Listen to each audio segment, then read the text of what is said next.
right, let's talk about mechanical vibrations. So, let's say we are talking about a spring. We've got a mass at the end of a spring. This is just a particular example that gives rise to a certain type of differential equation. There's actually a lot of examples that give rise to similar differential equations, but for now, let's say we're talking about a spring. And let's say x of t is the position, like we're going to talk about this spring moving horizontally. This mass at the end of the spring is going to move horizontally, and so x is like the horizontal position. And out of convenience, we're going to measure that relative to the natural length of the spring. Like every spring has a natural length, which if you're not applying any force to it, that's just how long the spring wants to be.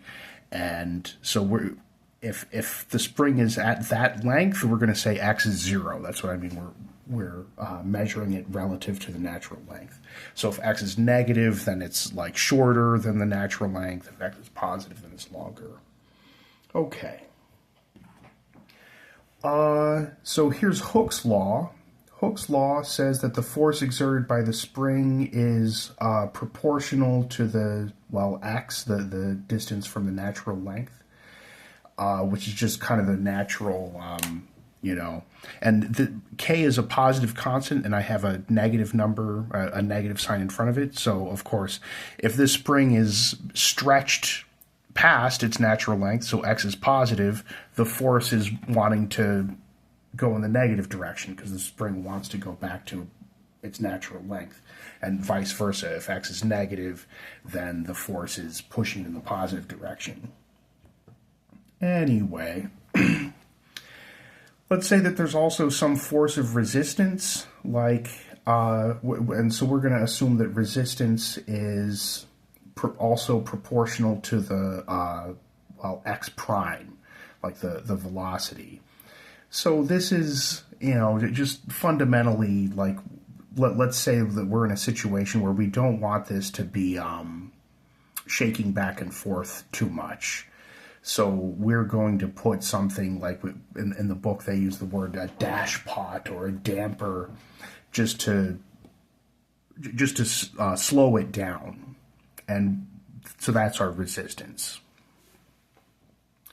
So let's add it up. So the total force is mass times acceleration, so mx double prime, and I just add this plus this, and so I get this differential equation.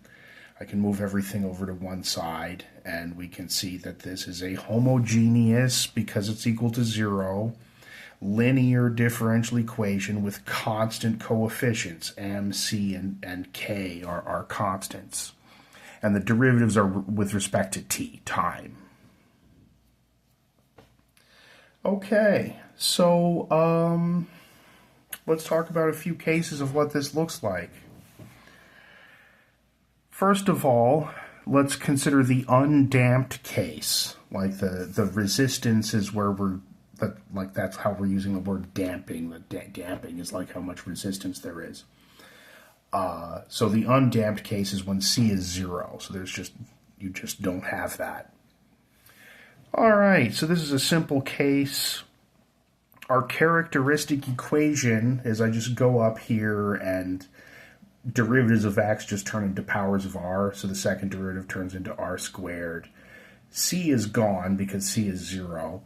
And then kx just turns into k. And this is my characteristic polynomial. And I want to know the roots of it. So this is easy. I just solve for r, right? So I get the k over divide by m. I get this. And then I'm going to do the square root.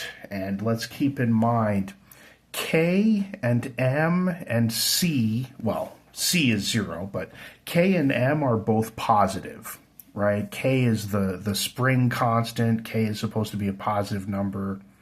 And m is the mass at the end of the spring. That's a positive number. So when I do the square root of this is the square root of a negative number. It has a negative sign in front of it. So these are complex roots, right? So we are going to rename this thing, square root of k over m. We're going to call that omega naught. And so what do we do when we have complex roots? We have, like normally, right, just to remind you, when you have a plus or minus beta I, your solutions look like e to the alpha t cosine beta t and e to the alpha t sine beta t. And alpha is 0 here. These roots do not have any real part. It's just an imaginary part. So alpha is 0. So that's why I wrote this down here.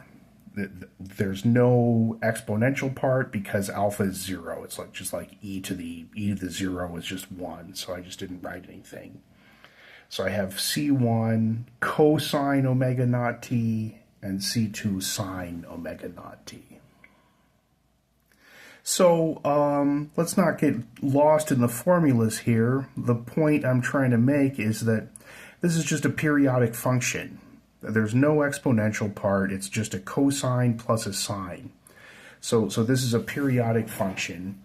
The period is, well, if omega naught was 1, the period would be 2 pi. And in general, the period is 2 pi over omega naught. We also, like with periodic motion, sometimes we also talk about the frequency, which is just the reciprocal of the period, so omega naught over 2 pi. And I won't really derive this right now, it's not hard, but we have a cosine plus a sine. You can actually combine these using trig identities into a single sine or a cosine, but I don't want to get too hard into these well, it's not hard, I just don't want to get into the formula. Let me get to the point here. The amplitude is the square root of C1 squared plus C2 squared. I'm not deriving that, but if you just find the maximum value and the minimum value, this is a periodic function where the highest point is this and the lowest point is negative this. That's what we call the amplitude.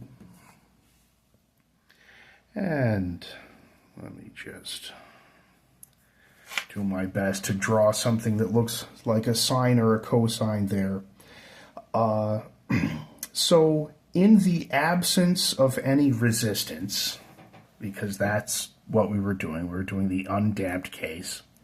In the absence of any resistance, this mass just does periodic motion.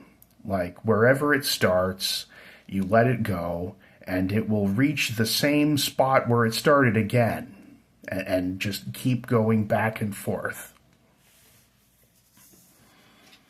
This is in contrast to what we're about to see, which is when there is resistance. Of course, one example of what can happen is this will go back and forth, but it will go less and less. It'll sort of converge to its natural length, and as time goes on, it'll deviate less and less from its natural length. In other words, it's not periodic motion. It's not going right back to where it was again and again.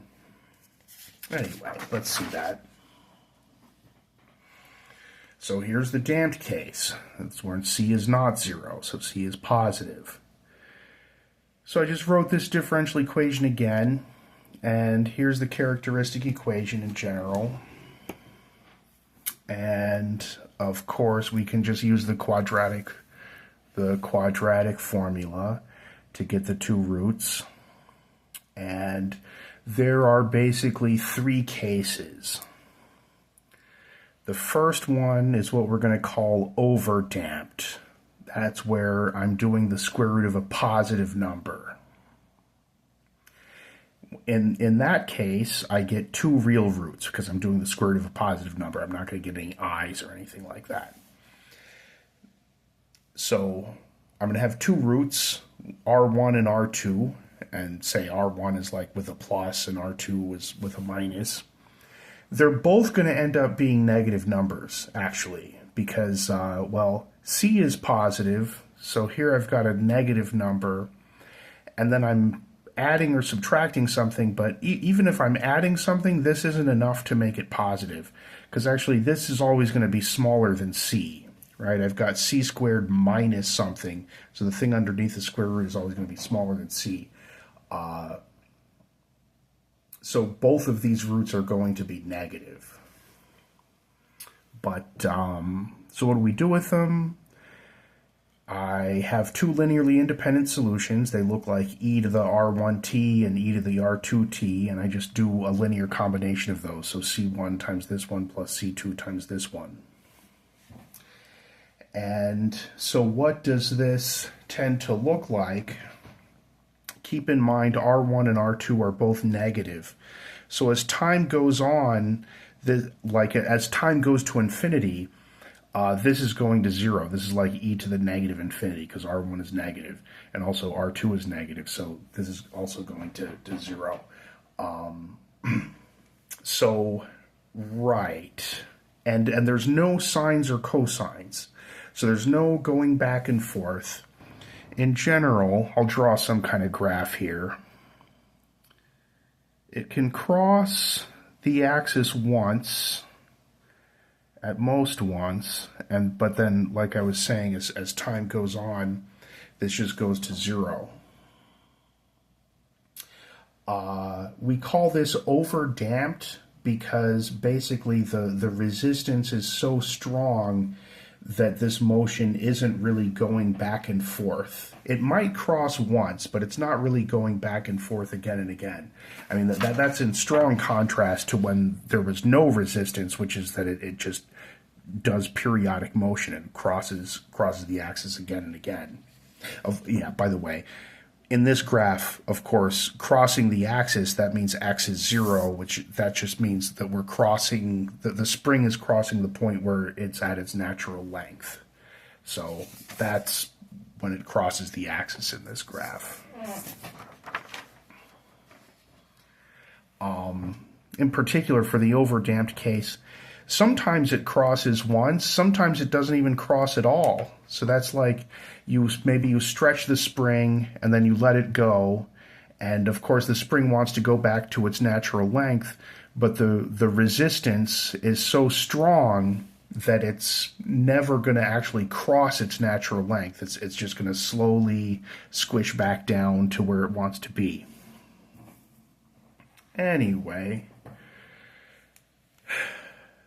we were talking about the general damped case. So we covered the overdamped case. Let's go back to what these two roots were.